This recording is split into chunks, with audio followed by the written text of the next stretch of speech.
Welcome and thank you for joining us for our 2021 Virtual Diversity Summit. My name is Ralph Ortega and I am the Interim Editor-in-Chief at City and State New York. We have a lot of great panels and speakers on the agenda for today, and we're delighted to have all of you join us. First, I would like to take this opportunity to thank our sponsors, without whom none of this would be possible. CDW, TD Bank, T-Mobile, Anshin, DoorDash, Gilbane Building Company, the New York City School Construction Authority, Ostroff Associates, Turner Construction Company Headquarters, the Battery Park City Authority, Infrastructure Engineering, Laborers Local 1010, and New York Foundling. Thank you to you all. Next, I will introduce Steve Garibel, Vice President of TD Bank, to make some remarks and introduce our keynote speaker. Steve? Thank you so much, Ralph, and thank you all for joining us on this nice snowy day outside. My name is Steve Garibel, and my pronouns are he, him, and his, and I head up our LGBTQ2+ business development efforts for TD Bank. At TD Bank, we strive to be the better bank for our customers, colleagues, and communities, and we achieve this through a purpose-driven approach to banking. Through my role, I help to break down barriers and ensure the LGBTQ2+ community has the ability to be their authentic selves when working with us. A large part of what we do at TD is working with diverse businesses, providing them access to programs and services needed to run a successful business and bring jobs and wealth into their communities. One of the ways that we accomplish fucking bonkers today. I'm like, our supplier diversity program, ensuring that we use diverse suppliers in our supply chain and that our tier 1 and suppliers are actively using diverse tier 2 suppliers. We also support city and state MWBE programs and business certifying organizations which provide diverse businesses the assistance needed to acquire and successfully complete contracts. At TD, I also have the privilege of being the co-chair of our Metro New York Regional Diversity Council. We are committed to an inclusive future, and our councils and business resource groups ensure that our colleagues have a voice and are provided opportunities to build their careers. Through the Ready Commitment Network, our colleagues have the opportunity to find volunteer opportunities at local organizations that are making impact in the communities we serve. For our event today, I have the honor of introducing Julissa Gutierrez, Chief Diversity Officer for the state of New York. As Chief Diversity Officer, Ms. Gutierrez supports the governor's programs and initiatives to increase diversity within the state workforce and engages in policy and program development to increase the participation of women and people of color in all areas of state government. Previously, Ms. Gutierrez served as the Deputy Director of Constituency Affairs for the governor. Prior to joining the governor's office, Ms. Gutierrez held a number of roles at the National Association of Latino Elected and Appointed Officials Educational Fund, including Director of National Programs and Community Relations and Northeast Director for Civic Engagement. During her time at the NALEO Educational Fund, Ms. Gutierrez was a sought-after expert on Latino issues and civic participation and appeared in national and local press outlets.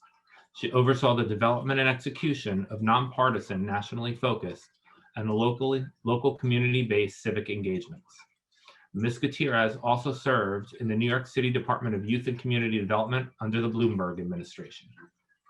Born and raised in Corona, Queens, to Colombian immigrant parents, Ms. Gutierrez is dedicated to advancing efforts that empower all people to improve their lives through educational and economic opportunities.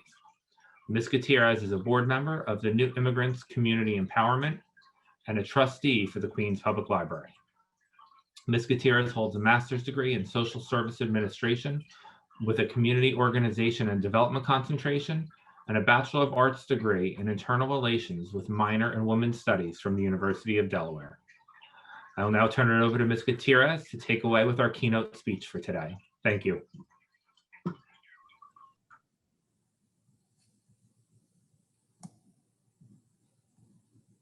thank you so much. Good afternoon, everyone. Thank you again. Buenas tardes to all. My name is Julissa Gutierrez, and I'm the Chief Diversity Officer for New York State.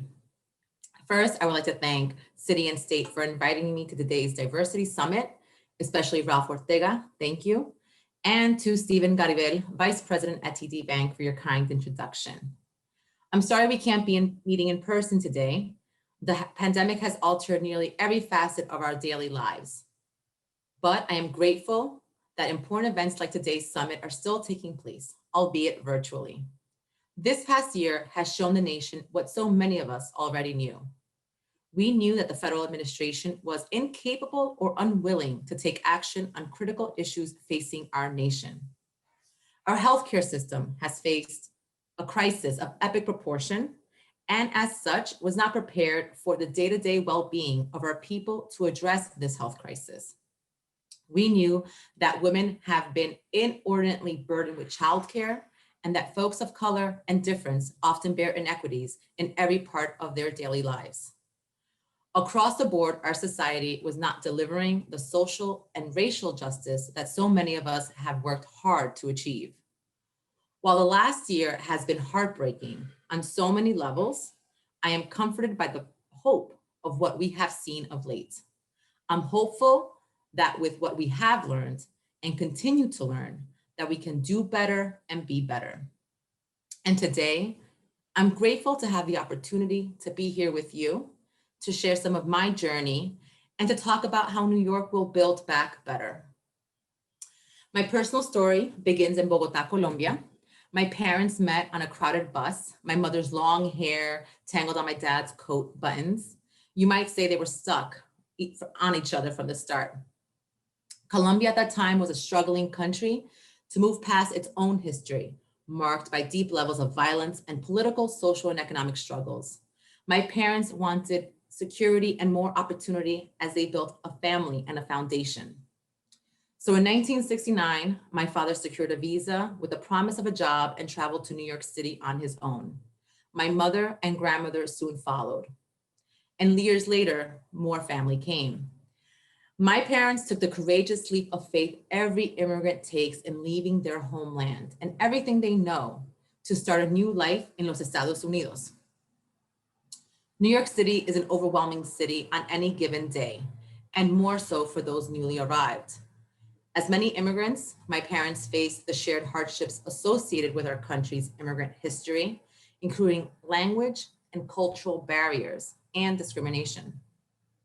So with full hearts and empty pockets, my parents started from scratch to not only build a life here, but to create a better life for us, their children, and for generations to come. And as most children of immigrants, my experience included a lot of interpretation and navigation. Born here and bilingual, I often found myself translating and advocating for my parents, my grandmother, and many other family members and friends who needed help navigating the system, as we like to call it.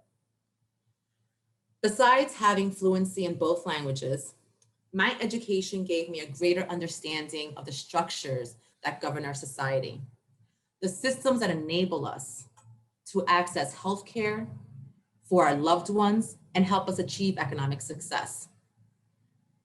You might say that my childhood was on-the-job training for my current role as Chief Diversity Officer for New York State, where I'm working to help people from diverse backgrounds overcome so many of the challenges they face, made immeasurably worse by COVID.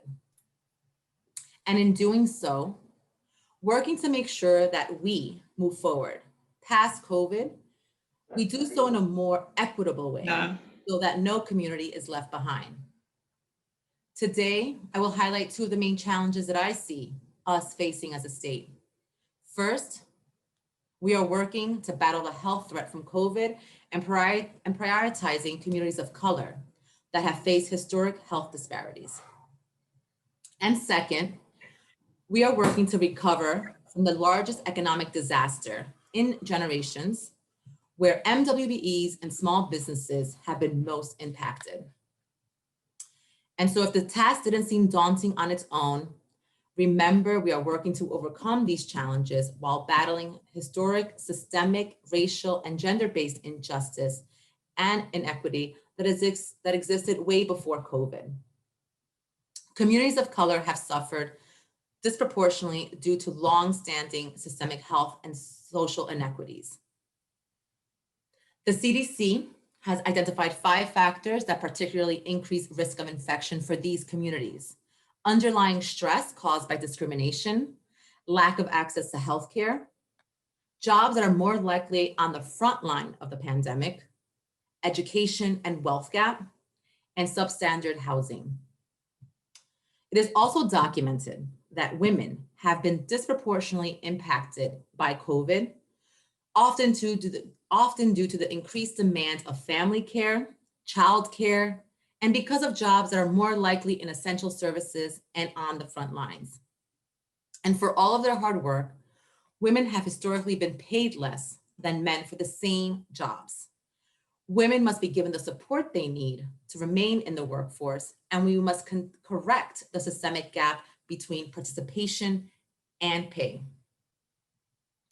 None of this is new to most of you. We've long known about these inequities in our society based on race, ethnicity, and gender. The pandemic, however, has made those inequities impossible to ignore. Building back better, by definition, is building back with equity. Even before the pandemic, New York State has been working to address the challenges faced by communities of color and women, expanding healthcare to the uninsured, raising the minimum wage, enacting paid family leave, among many other initiatives undertaken by Governor Cuomo. Today, we are challenged to move even faster and bolder than the past. Health experts have projected that to win the war against COVID-19, between 75 and 80% of the population needs to receive the vaccine. And as such, New York has made it a top priority to ensure that vulnerable and underserved communities are not left behind. In December, Governor Cuomo announced the launch of New York's COVID-19 Vaccine Equity Task Force. This group is working to break down barriers to vaccination to ensure there's equitable distribution of the vaccines across the state with the goal of leaving no population behind. It's comprised of dynamic and diverse community, policy, and health experts. The task force advises on communication, distribution, and equity issues related to the COVID-19 vaccine. It includes the development and dissemination of public messaging regarding vaccine allocations, safety, access, and equity, and advising on outreach efforts to promote vaccine uptake. Working with community partners to set up pop-up sites in churches, community centers, and public housing is one of the many strategies. Meanwhile, the state is pushing forward with actions that will address the awful burden the pandemic has placed on families, particularly working class families and families of color who do not have the option from working from home. Even before the pandemic, we knew that no one should have to make the choice between keeping their job or caring for themselves or for their loved ones. This public health crisis has put that even in greater relief. Under legislation proposed by Governor Cuomo and enacted by the legislature, starting January 1st of this year, New Yorkers can begin using sick leave benefits across the state's nation-leading paid sick leave law. And anyone who has seen the boarded up storefronts in neighborhoods around New York knows that business owners have suffered too. Again, we've seen how it has disproportionately affected people of color and women. The COVID-19 crisis has created new challenges for minority and women entrepreneurs who face systemic hurdles in starting businesses and raising capital.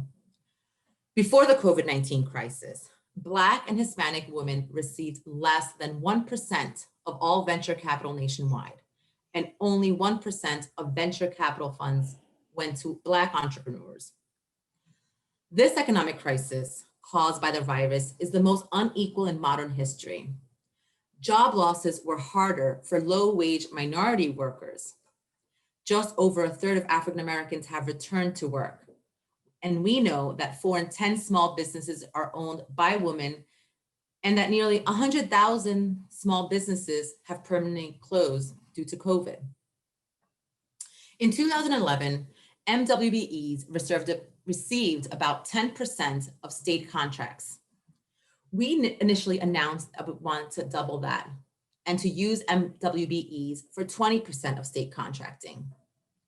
We reached that goal and kept raising the bar up to 30% participation, the highest in the nation. And by the end of 2019-2020 fiscal year, the utilization rate reached a record high of 29.51%. Good for $3.14 billion in contracting with MWBEs. Again, that is the highest utilization rate in the country. And we didn't just raise the goal. Our program helps entrepreneurs every step of the way, from becoming a state certified MWBE firm and bidding on state contracts to accessing the capital they need to grow their business. Think of it in this decade. We have certified nearly 9,000 MWBE firms. We have nearly tripled the level of participation. We have built one of the largest public directories of certified MWBE firms in the nation and have awarded over $19 billion in contracts. That is a great track record, and we're only getting started. New York State's progress is real. It's impactful, it's making a difference, and New York is leading every other state when it comes to MWBE utilization. And we're pushing forward. The governor created the Reimagine New York Commission to develop proposals to build back better. Governor Cuomo announced we are moving forward on one of those recommendations, launching new Entrepreneurship Navigator program that will help incubate minority and women entrepreneurs in the technology and innovation sector. As part of this initiative, Governor Cuomo will create a new public-private partnership for Venture 98 Capital to provide ongoing mentorship to participating startups and MWBE founders, thereby following participants to leverage the entire startup ecosystem throughout the state. In an effort to support small businesses during the COVID-19 pandemic, we have launched several initiatives to help support the growth, resilience, and recovery of small businesses across New York State during the COVID-19 pandemic, including much needed funding, $100 million New York Forward Loan Fund program. And as of the end of 2020, we provided over 500 loans, totaling over 21 million, with MWBEs receiving over 60%. 21 million of loan capital to community development financial institutions, CDFIs, to provide payback protection program loans. 7.5 million in technical assistance grants to 70 nonprofit organizations to help small businesses receive counseling and support. And 3 million for raising the New York State Bar Restaurant Recovery Fund to assist restaurants in New York State during this time. Throughout all of these relief efforts, we made sure to focus on MWBEs, so they were not left behind. The MWBE division hosted several COVID-19 specific webinars, starting just weeks into the pandemic, which provided guidance on financial support and COVID-19 business resources. Hundreds of business owners have joined and continue to log in for these needed resources.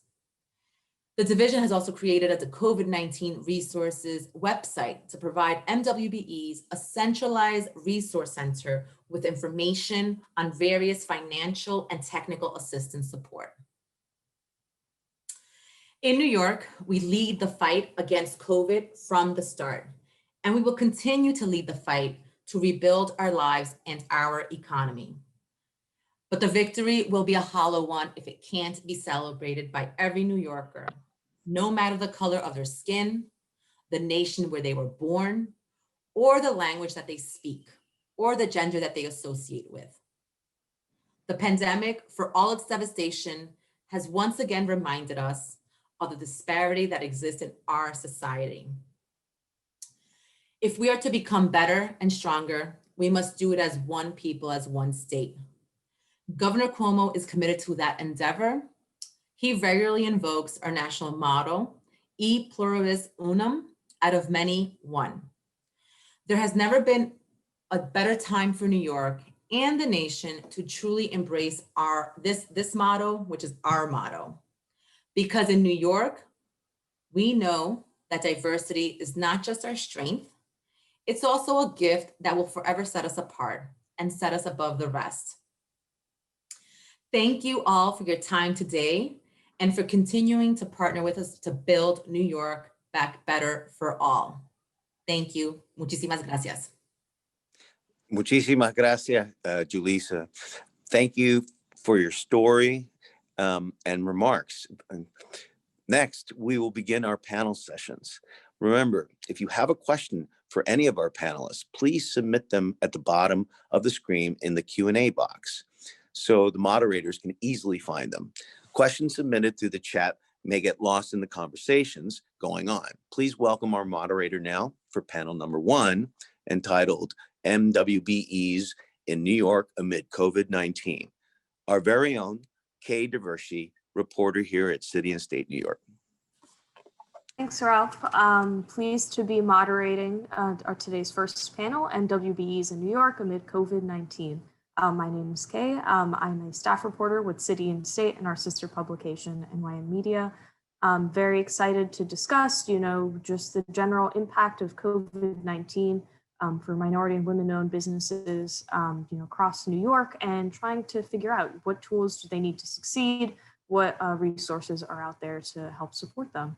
And with that, I'll briefly introduce each of our panelists. Joining us today are Assembly Member Rodneyse Bichotte, New York City Council Member Robert Cornegy, Maggie Austin, a Senior Advisor and Director of the Mayor's Office of Minority and Women-Owned Business Enterprises, Suzanne Vera, Chief Diversity Officer at the New York City School Construction Authority, and John Rooney, Economic and Inclusion and Community Affairs Manager with Gilbane Building Company.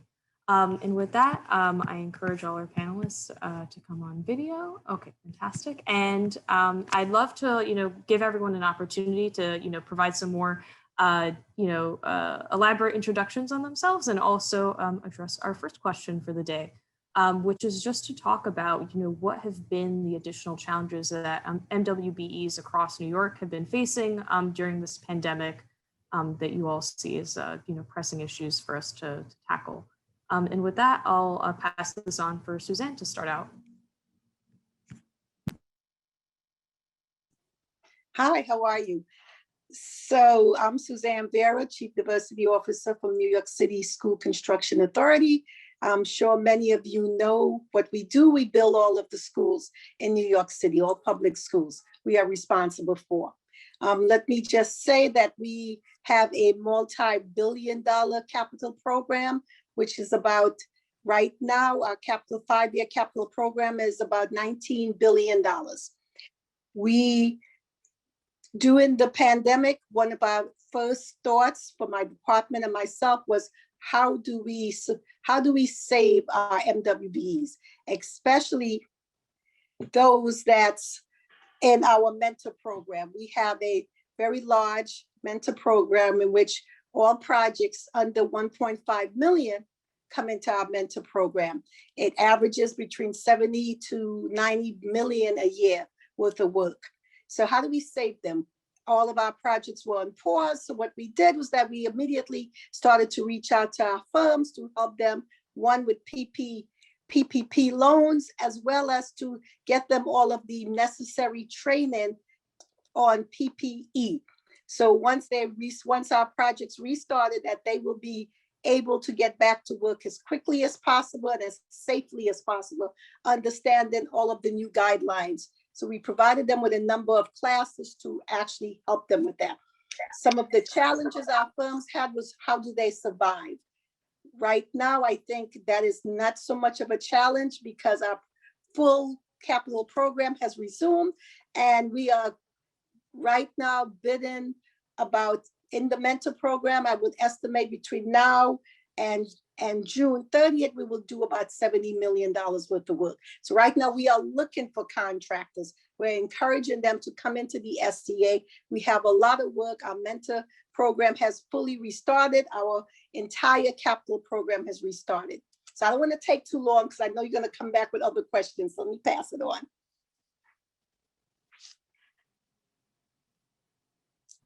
Anyone else who would like to chime in, just to introduce themselves and talk a bit about the challenges MWBEs have faced? Feel free to jump in.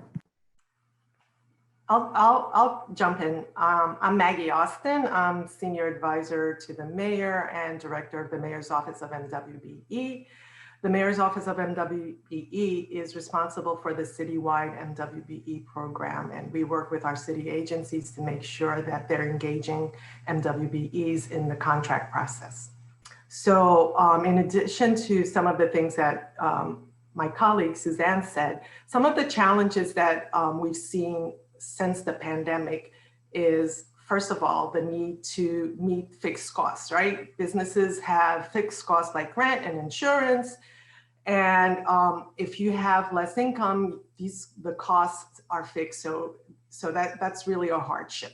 And it's no secret that MWBEs are typically undercapitalized. So having the capital to weather this economic downturn and the severity as well as the duration of this economic downturn, particularly considering that their personal assets are often linked to their businesses, it's really a disadvantage for MWBEs. And we all know it's been written about that MWBEs disproportionately had less access to federal support, the PPP program, because they don't have the pre-existing banking relationships that that is required, right? And finally, the thing that we've seen is a lot of small businesses, even larger businesses, have had to pivot over the last 10 months. And I think MWBEs, because of a variety of reasons, including the fact that they're undercapitalized and typically do not have access to the technologies that required to be to pivot, so they weren't able to pivot as their non-MWBE counterparts. I'll leave it there. Hey, Rodneyse. I gotta let Rodneyse go. No, you can go, Robert. No, we're ladies first. Actually, there's such a strong contingent of women on this panel, which is really awesome. So I'll wait. All right, thank you, Council Member. Hello, everyone. My name is Rodneyse Bichotte Hermelin, Assembly Member. I represent parts of Flatbush, East Flatbush, Midwood, in the 42nd Assembly District. And I am also the chair of the Subcommittee on Oversight for the Minority and Women-Owned Business Enterprises for the state. It's really good to be in such good company. I want to thank the moderator tonight, Kay Diversey, and all my fellow panelists for being here. It's really an honor to be amongst friends. I first want to just piggyback on what Maggie and Suzanne had said in terms of the challenges. Just with the pandemic, it's been such an uphill battle. Before the pandemic, only 2% of the city's small businesses were Black-owned. Black-owned, according to the city and federal government data. 85% of MWBE surveyed by the New York City Controller Office in June said they would not survive another 6 months. So all those small businesses that were already struggling and trying to stay afloat are completely vanishing. Black business ownership in New York fell by 70% from February to June. There were about 98,600 active Black-owned businesses in New York before the pandemic. Now, and as of June, there were like 29,479. So as mentioned, the pandemic has caused additional hurdles. In my office, we get lots of calls regarding certification. So a lot of the remaining businesses, MWBEs, are still fighting, trying to get a certification. Resources are stretched thin across the board, both city and state. And that has a lot to do with staffing and just having people available. People are dying, people are getting sick. It's crazy. People have to take care of their families who may have lost their jobs or who may have, been affected health-wise by the pandemic. So we've definitely seen a slowdown in that whole process. And a lot of it has to do with staffing. Maggie also mentioned the lack of access to government contracts continues to be a hurdle because now in a pandemic, the procurement rules are a little bit more lenient, right? When you're in an emergency state, it's not as strict where you can mandate these bigger companies to subcontract to the MWBE. So there's an issue around the procurement rules. Again, only 5% of the city's $3.4 billion of coronavirus related contracts went to MWBE, and just 1% of that, well, just 1% went specifically to Black-owned businesses. So, these are some of the hurdles, and, as legislators, we're just trying to work on all levels, partnering with our city council, partnering with our federal reps to make sure that, if there's funds coming from DC, we want to make sure that these funds are directly allocated to institutions like CDFIs that will help attend the small businesses and minority women-owned businesses in our community. Thank you. So I'm Councilmember Robert E. Carnegie Jr., and I represent the vibrant communities of Bedford-Stuyvesant and Northern Crown Heights. At the New York City Council, I'm currently the chair of Housing and Buildings, and also the chair of the MWBE task force. My colleagues on this Zoom have already stated, but I'd like to add that COVID, as was mentioned, definitely has exacerbated every single inequity in the city, and primarily it's been focused around health. And one of the ways to tie this directly to health is one of the social determinants to good health is a good economy and good jobs. Our small businesses have faced an increase in the inability to access capital and access technical assistance through this difficult time. And then, I've been talking to my federal colleagues about accessing the CRA, which is the Community Reinvestment Act, to make sure that we can pour some more money into our small businesses. Assemblymember Bichotte mentioned how our small businesses, I think it's between 47 and 50% are scheduled not to return even after the pandemic. We've had an inability for the federal stimulus packages to reach the major thoroughfares within our communities, right? So whether it's Fulton Street or Flatbush, those businesses never got access and have had to be very creative in order to even exist at this time. And we've actually witnessed some very creative businesses. What I want to point out, though, is there's this larger conversation about recovery and resiliency, which is going to happen very shortly. We know in a recession, one of the ways out of a recession is building through infrastructure. We actually have all the tools necessary to make sure that we can increase the minority participation and MWBE participation in the recovery and resiliency efforts that will ultimately come. More millionaires will be created during this time than ever in the history of New York City. And that sounds counterintuitive based on the crisis that we're in, but we know for a fact that we have to build this economy back, and it will be through infrastructure building. Now, where are our MWBEs in this process? We can't continue to talk about the downside without saying that we must participate in the upside, in the recovery and resiliency package and process that will happen. We are in a democratic-controlled country at this particular point. And we know that there's a package being put together that will benefit small businesses and will benefit infrastructure spending and building. We just have to make sure the advocates that are on this call have to look towards what tomorrow is going to yield. And that is going to be a tremendous amount of federal stimulus money and state stimulus money to begin to put the economy back on track through infrastructure building. And we just have to be prepared and making sure that we have our small businesses and our MWBEs on track, not only to be 80% subs on these projects, but really putting them in a place to be prepared to be primes on a lot of the work. And I know that Maggie and Rodneyse and everyone on the call has been working towards that effort. So it's been a pleasure to work with my state colleagues around procurement and around us getting together and getting some more latitude on what the city can do in partnership with the state to pave the way for access to capital and technical assistance for our MWBEs. Good afternoon, everybody. My name is John Rooney, and I work at Gilbane Building Company. So I oversee economic inclusion there, which includes workforce, MWBE businesses, making sure that they're engaged in our projects. And I believe I'm the only person from the private sector here, but I just want to say it's a privilege to be on a panel with so many people who have done a lot to shape MWBE policy and programming in this city. I was with New York City Economic Development Corporation for 7 years before this current position.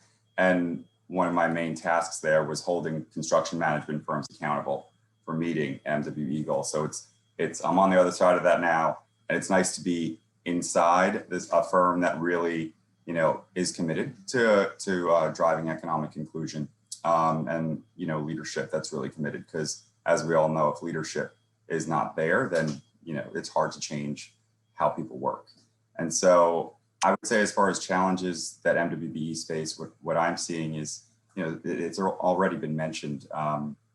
There also is this, I think, a flight to safety, sort of, because a lot of companies are struggling, not just MWBEs. So especially in the construction space, which is a risky industry, but also has so much opportunity to address economic inequality. You see that sometimes the firms that have always been used are getting work again because they want to be as safe as possible. But, we have to go against that if we really want to, move the needle on economic inclusion.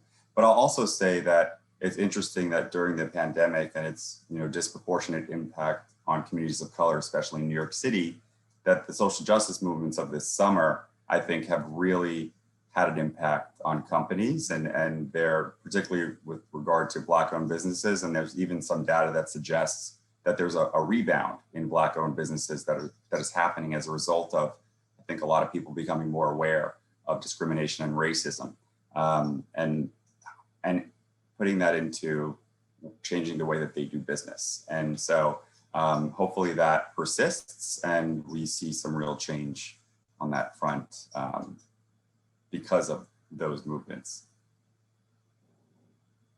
Thank you so much to everyone for your responses. I also just want to quickly add before we move on to the next question that for our audience members who are viewing our discussion, if you have any questions you'd like to submit for us to touch on, please use the Q&A button at the bottom of your screen. Just makes it easier for me to make sure I don't miss anyone who has any questions. So with that, excited to elaborate on what everyone has already discussed. And I'd love to start out, just with, learning about any new initiatives that the city and state, have formed to better support MWBEs during this time recently that are worth noting for our viewers. And with that, I'd like to go to Assemblymember Bichotte if you'd love to start out talking about what's going on at the state level. Yes. So, as many of you have known, about a year and a half ago, we actually expanded the provisions of Article 15A under my leadership. And before we were able to even exercise these new changes, the pandemic happened. So I don't think that a lot of the MWBEs have been able to really benefit from the changes that we made. But I would just still like to go through some of the changes that we're still pushing, which includes increasing the discretionary purchases threshold to 500,000. This is especially is important because we know that the procurement bidding process has been a little bit more lenient. And this is the area where a lot of the MWBEs are going to have to rely in order to, do some business with the government. We also had increased the personal net worth cap to 15 million. Before it was at 3 million. And again, it gives the opportunity for companies with a higher cap to participate in government contracts, larger projects and so forth. We're still working on the workforce program with goals for minority members and women to receive a mentorship program, be hired by the construction industry with a 30% goal. That is happening. Also, the mayor, and I think anyone from the mayor's office can maybe Suzanne or whatever, Maggie can talk about what the mayor is doing in terms of community hiring, which is a big thing to make sure that we get local members of the community to hire minority members. And in turn, what happened is that these members will turn around and start their own companies and become their own NWBEs. So we're very excited about that. We are excited about the program that New York City had piloted and created, which was with DDC, and again, expanding the Department of Education. This is again another opportunity for a lot of MWBEs to participate with the Department of Education, because the Department of Education was one of these institutions that had a large budget, but the discretionary opportunity for MWBEs was very, very small. It was like about 20,000. Now it's up to 500,000. So, our state has the highest rate of MWBE utilization of any in the nation that has been reported. During the 2019 and 2020 fiscal year, state contracts increased to nearly 30%. Again, that's what's been reported. We have a long way to go. In addition to, in the programs on the state level, DASNY also have been working on a new program. It's a $20 million business program that helps MWBE go through like a mentorship program, working with larger companies so that they can get experience and be subcontractors to DASNY construction. So, that's something that we're still rolling out and, happening. But again, these programs were decided on, these initiatives were decided on about 2 years ago. Pandemic happened last year. We also were requiring some subject matter expert input in some of the threshold, like the personal net worth threshold and some of the programs and how we're going to roll out. And so, it's a working process. We are still looking to expand the program with funding, lending opportunities, and just, working with banks. I'm working with Senator Sanders in terms of how we can create public banks. Again, these are banks that would be more, that would embrace smaller businesses and minority-owned businesses in terms of getting capital access. So I want to go, but the administration has done such a tremendous job, and I don't want to steal their thunder. A lot of the programs that they've initiated have been in partnership with the city council, but the lion's share of that work, whether it's the capital funds that they've created in those two pots that give businesses access to bridge loans or access to, for those companies who have difficulty in the bonding process, access to capital, I think is tremendous, and it was absolutely a game changer. So I don't want to steal their thunder on that, but from a city council perspective, we have had the Chamber on the Go program, which is not a new program, but the way we're using it now with social distancing and the ability to go directly to the doorsteps or the commercial corridors and have outside participation and give small businesses access to capital and technical assistance. But the Chamber on the Go program was a pilot program in Brooklyn initially that I initiated, which would take all of the city and sometimes state services directly to our small and micro businesses, which don't find they don't have the capacity to send people down, even when there's millions of dollars to be received, to sit in seminars and to do what's necessary. So we partnered with SBS and the Brooklyn Chamber to bring those services in RV fashion to the streets and to the major commercial corridors that don't necessarily have a bid or a merchants association. And we found those kind of business trips primarily in minority and immigrant communities where those businesses kind of have been left to fend for themselves. So I think that program now is more necessary than ever to get out to these businesses who find themselves struggling daily to maintain themselves. So that's a couple of the things that we're doing. Not necessarily new, but its application is certainly nuanced and new at this particular point.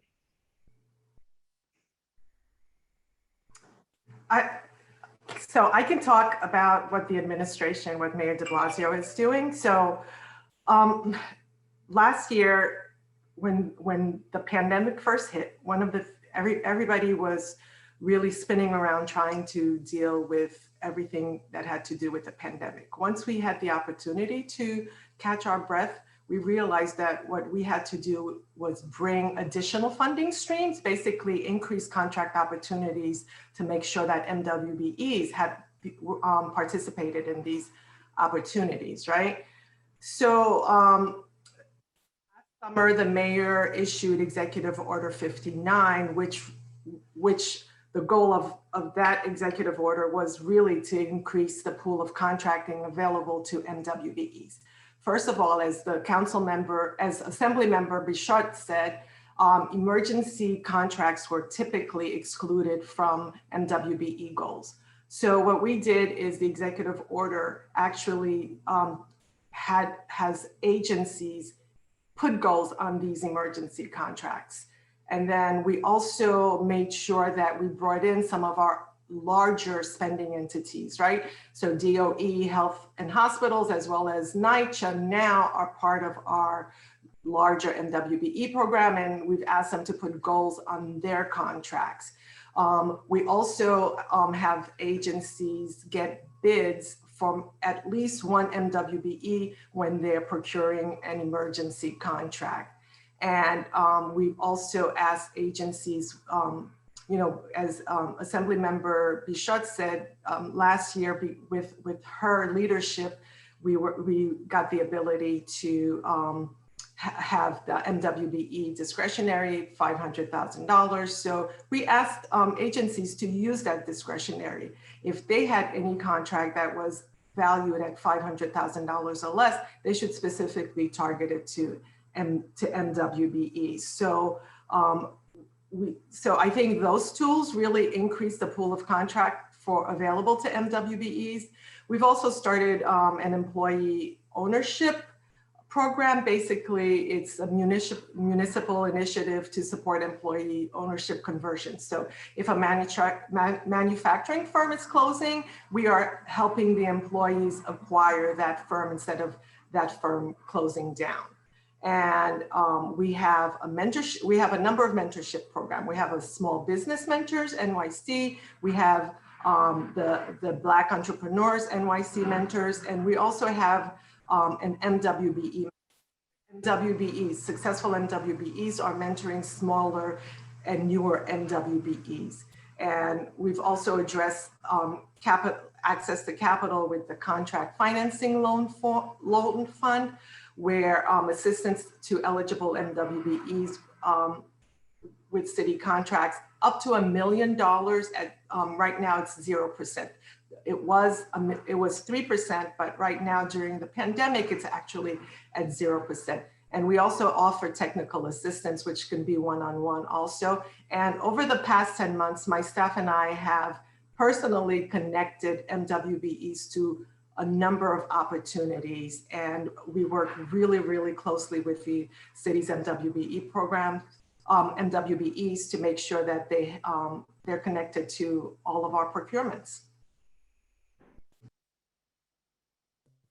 Maggie, Maggie, for the record, that was me giving the administration the highest praise and compliment on what you guys have been able to accomplish. I hope that came through. It did come through. Thank you so much, Council Member.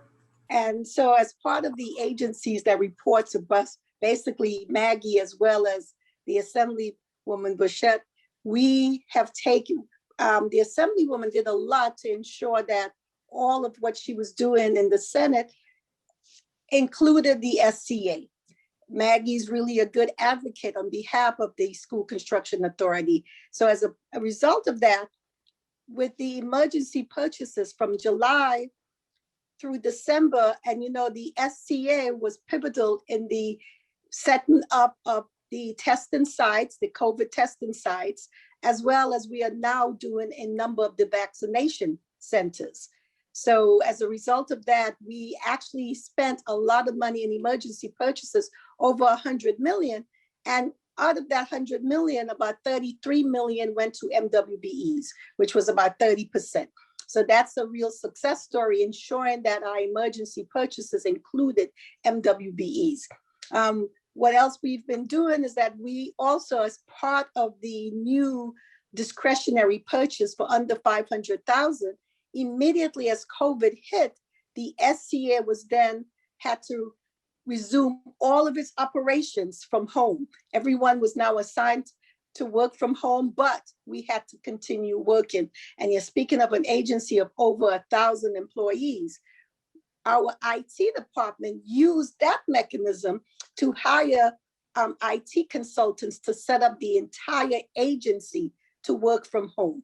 And that was quite successful. And we're still working from home and it's going quite well. So our MWBEs actually was included in even us working from home. And because that of these new mechanisms that included the SCA from the city as well as the state. So I can't speak to the private sector, obviously, but I'll just say that we should expect more from the private sector. Can't speak to the public sector. We should expect more from the private sector. So some of the things that we're doing at Gilbane in response to this is we launched Gilbane Rising Contractors, which is a virtual contractor development program, 8-week training program, followed by each firm gets a mentor that's a project executive, so that it's not just one of those training programs that churns out businesses and say, Gilbane can say, look, we trained all these businesses, how great are we? It's about getting them opportunities, getting them on our bid list, getting them work. And we don't consider the program successful unless we're doing that. And so super proud about that program. And if any MWBEs listening want to join, we're launching it again at the end of April. So please reach out to me and I'll let you know about that. The other piece that like the private sector really needs to focus on is, especially in construction, it's all about budget and schedule. Obviously, those things are super important, but economic inclusion really needs to be prioritized. And if it's not, the economic inclusion will not result. It's really like messaging is super important. And so we won the DDC post-COVID Centers of Excellence. And, you know, we're really proud of that project because it was an emergency project, like Maggie said before, you know, this new, you know, process was implemented and didn't have any specific goals, but we knew that we had to knock it out of the park because of all the stuff that was going on in, you know, communities of color because of, you know, disproportionate impact of the pandemic. And so I'm happy to say that we're at 45% participation on those 3 projects. And, you know, and part of that's because, you know, I had a product executive who worked with me, who understood, who knew how to drive this. And so it really is about getting this to the ranks and having leadership really push it.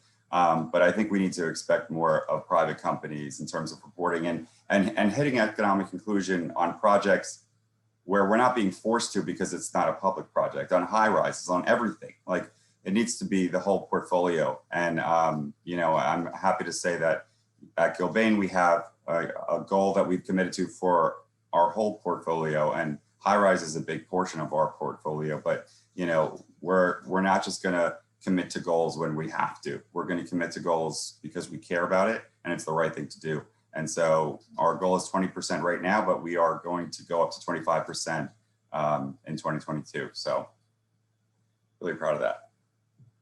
Just one quick follow-up. An audience member just wants you to repeat the name of the program. And I guess I'll also just throw out the next question that if you want to touch on as well, you can feel free to respond to, is just, you know, about what other opportunities there are for MWBE firms to look into. So, but yes, just back to you, John.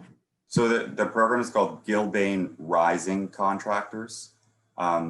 And as far as opportunities, certain projects that are coming up, that, you know, the city paused some projects for a while, but EDC just released. So we are doing 5 Carnegie libraries. And so they are gut renovations of 2 libraries in the Bronx. There's one in Brooklyn, one in Staten Island, and one in Upper Manhattan. So basically those are about $14 to $16 million projects. We're bidding out each package. There's lots of opportunity. We're really trying to use those projects to bring new firms into the fold, not just use the same MWBE firms. And someone mentioned earlier that if you look at, you could have great MWBE participation, but if you look at the share by Black-owned businesses, it's often disappointing. And so, we have this goal of 20%, but we understand that that 20% is just a number, and that there are other factors that we need to pay attention to and really create like an equity index rather than, this umbrella number. So we're really looking at, are we working with new firms? Are we working with smaller firms? Are we giving new firms a chance? Are they Black-owned? Are they Hispanic-owned? And so, really pushing that now. But, I think that's really what has to be done as far as, so Carnegie Libraries is a big project we have coming on board. And also Queens Community House is building out a new community center in Forest Hills. And that's only a $5 million project, but we really want to use it to get small contractors in the fold. And we again, want to achieve really high participation on that project because, it's a community center, and also our goals are aligned. They want to see high participation as well. So when the client also believes in this, it's much easier to do things that are a little bit more innovative. So if you're interested in either of those projects, please reach out to me, and I can send more information. And just for the record, that is the Carnegie Library, is not Carnegie Library.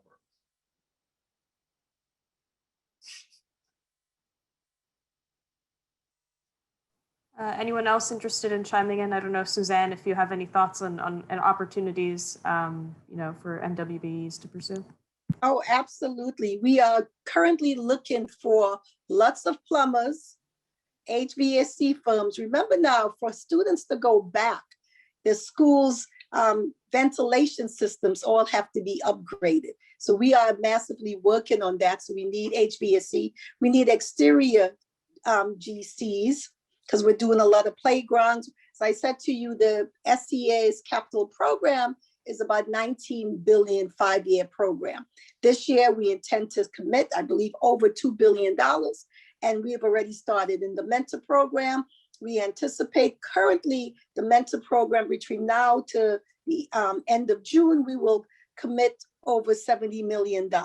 So we are looking for a number of small firms. We're looking for larger MWBEs, but we are specifically looking for plumbers, HVAC contractors, exterior contractors, interior GCs. We have a lot of work when it comes to playgrounds, exterior renovation. We have classroom upgrades, HVAC upgrades, RPZs, plumbing. So we have a lot of work, and the work has already started coming.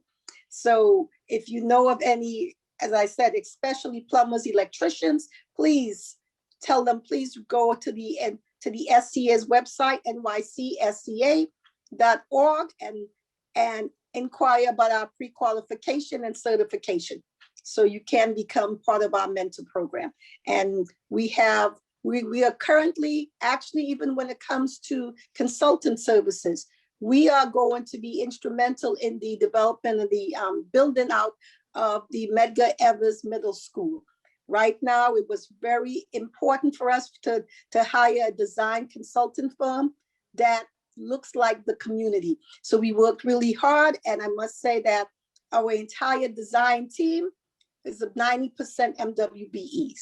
So the lead on the team is Caples Jefferson, a Black architectural firm. That project is going to start. Right now, we are in the preliminary stages of design, but there will be a lot of work and a lot of community outreach so we can engage as many contractors within that area that we can. We are working closely with the with Lori Combo from the City Council, as well as Diana Richardson, to ensure that there is maximum MWBE participation. We would like a significant amount of Black contractors, but I work for government and I cannot give it to Black contractors, but we are encouraging them to please come in and certify and qualify with us. And if they're not large enough to do the larger projects, our mentor program is perfect for them. Currently, I would say about 60–70% of our mentor awards are going to Black and Hispanic contractors. So that is a great starting point. Over the last 10 years at the SCA, contractors who've moved out of our mentor program and moved on to our open market. Our general construction programs have done about $3 billion worth of work. So it is a successful program, and it does give you the pathway into our open market, where you then start bidding against everyone else. And